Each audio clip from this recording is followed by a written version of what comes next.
बड़ा बयान सामने आ गया है। प्रशांत किशोर ने कहा है कि वो चुनाव नहीं लड़ेंगे। उन्होंने एक बार फिर इस बात को दोहराया। उन्होंने कहा कि प्रशांत किशोर चुनाव नहीं लड़ेंगे इसलिए क्योंकि उनके ऊपर बहुत सारी जिम्मेदारियां हैं। उन्होंने कहा है कि उन पर जिम्मेदारी ज्यादा है और उन्हें अपने सभी उम्मीदवारों को जिताना है और इसीलिए उन्होंने कहा है कि मैं चुनाव नहीं लड़ूंगा। क्या कह रहे हैं प्रशांत किशोर, पहले आप सुनिए। सभी साथियों ने निर्णय लिया है कि क्योंकि बहुत सारे कामों की जिम्मेवारी मुझ पर है तो सबकी मदद करने के लिए। क्या मन था सर कि आप चुनाव लड़ेंगे? नहीं, मैं तो चुनाव लड़ने गया ही था, देखा भी, लेकिन पार्टी के साथियों का निर्णय ही सर्वोपरि है। मेरा भी उसमें मत है, लेकिन सबने मिलकर निर्णय लिया है कि सभी प्रत्याशियों को जिताने के लिए जो मुझे काम करना है वो काम करने पर फोकस करना है, इसलिए मैं चुनाव नहीं लड़ रहा हूँ। मेरे साथी वहाँ चुनाव लड़ रहे हैं, कल उनकी घोषणा होगी। और देखिए आनंद, प्रशांत किशोर ने बड़ा बयान दे दिया है। उन्होंने कहा है कि मेरे ऊपर जिम्मेदारी ज्यादा है इसलिए मैं चुनावी रणभूमि में नहीं उतरूंगा। हालांकि मैं गया जरूर था। तो क्या प्रशांत किशोर किस सीट से लड़ना चाह रहे थे, क्या कोई खबर आपके पास? उन्होंने कहा कि उस सीट से मैंने अपने दूसरे प्रत्याशी को उतार दिया है। देखिए, राघोपुर को लेकर कुछ दिन पहले राघोपुर में जब वो रोड शो करने गए थे और उस समय वहाँ पे उन्होंने घोषणा किया था कि मेरे यहाँ पर आने से ही राघोपुर की चर्चा पूरे देश में होने लगी है और तेजस्वी यादव को यहाँ से जितना हम मुश्किल कर देंगे, हमारी पार्टी मुश्किल कर देगी। और चर्चा तब ये था कि राघोपुर से भी प्रशांत किशोर चुनाव लड़ सकते हैं, जैसा कि उन्होंने इसके पहले ही बोला था।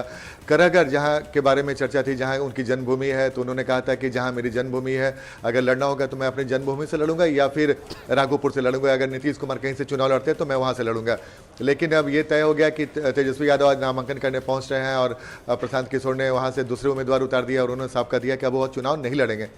शुरुआती से ही ये हम लोगों को जानकारी थी कि प्रशांत किशोर चूंकि अपने पार्टी के सबसे बड़े चेहरे हैं, अगर वो एक चुनाव में उलझ कर रह जाएंगे तो शायद उनकी पार्टी को इसका घाटा उठाना पड़ सकता है। इस वजह से प्रशांत किशोर चुनाव नहीं लड़ रहे हैं और उन्हें भी पता था और उनकी पार्टी को भी पता था।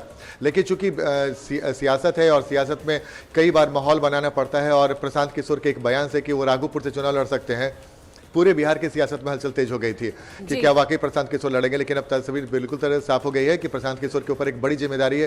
पूरे बिहार में जहां जहां जन स्वराज को उम्मीदवार उतर रहे हैं वहां पे वो प्रचार करने जाएंगे और उनके लिए मुश्किल हो जाता है यहाँ पे चुनाव लड़ना। चूँकि चुनाव अगर आप कहीं भी लड़ते हैं तो आपको वहाँ पे समय देना पड़ता है और अगर एक दिन 2 दिन भी अगर आप समय देते तो आपके पार्टी के दूसरे उम्मीदवारों के लिए समस्या हो सकती थी। तो प्रशांत किशोर ने इसी को देखते हुए तय कर लिया कि अब चुनाव नहीं लड़ेंगे और अपने पार्टी के लिए प्रचार में लगेंगे। तो प्रशांत किशोर के इस बयान के बाद पूरी तरीके से तस्वीर भी साफ हो जाती है।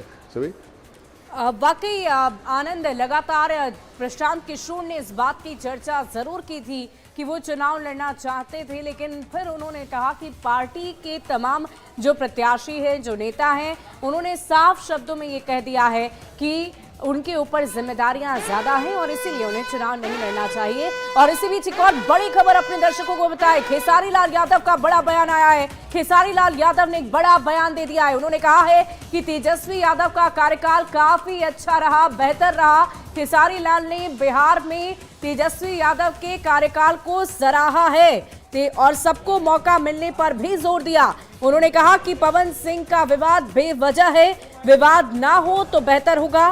पत्नी को चुनाव लड़वाना चाहते हैं खेसारी, पत्नी चुनाव नहीं लड़ना चाहती हैं। चुनाव लड़ेंगी तो प्रचार खुद करेंगे खेसारी लाल यादव।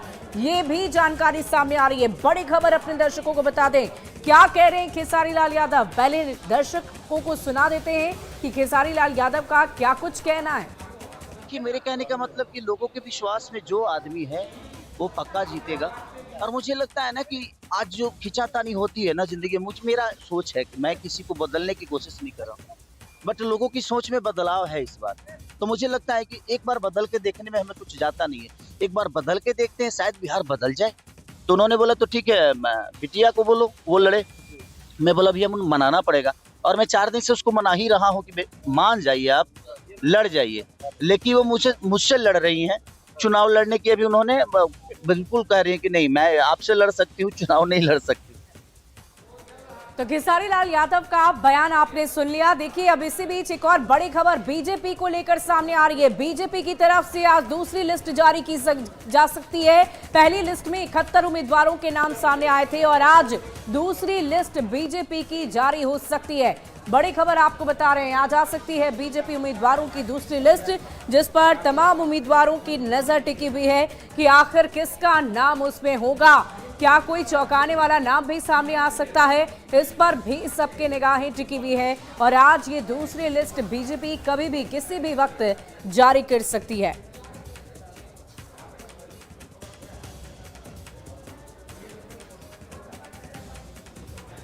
और देखिए, एक बार फिर से उम्मीदवारों की हम चर्चा कर रहे थे तो फिर कर लेते हैं। केदार गुप्ता को एक बार फिर से मौका दिया गया है, पार्टी की तरफ से एक बार फिर से उन्हें मौका दिया गया।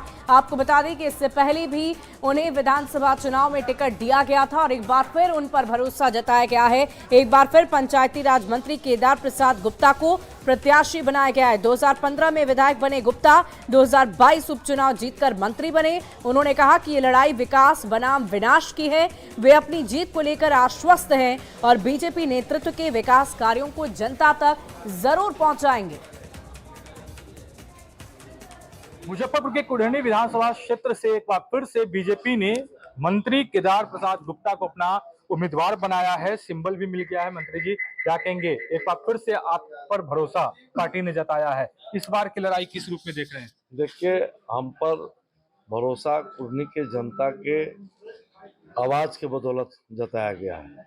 कुढ़नी की जनता का आशीर्वाद केदार गुप्ता को हमेशा मिलता रहा है और मैं भी सेवक के रूप में जो काम किया हूँ कुढ़नी में, उसी का प्रतिफल है कि कुढ़नी से एक बार पुनः भारतीय जनता पार्टी ने मुझ पर विश्वास जताया है। चलिए, तो हमारे साथ केदार प्रसाद गुप्ता हैं। उन्होंने सीधे तौर पे बताया है कि इस बार की जो लड़ाई है वह विकास वर्सेज विनाश की है और इसमें जीत विकास की होगी, यानी एनडीए की होगी। मुजफ्फरपुर से न्यूज़ 18 के लिए प्रियांक सर।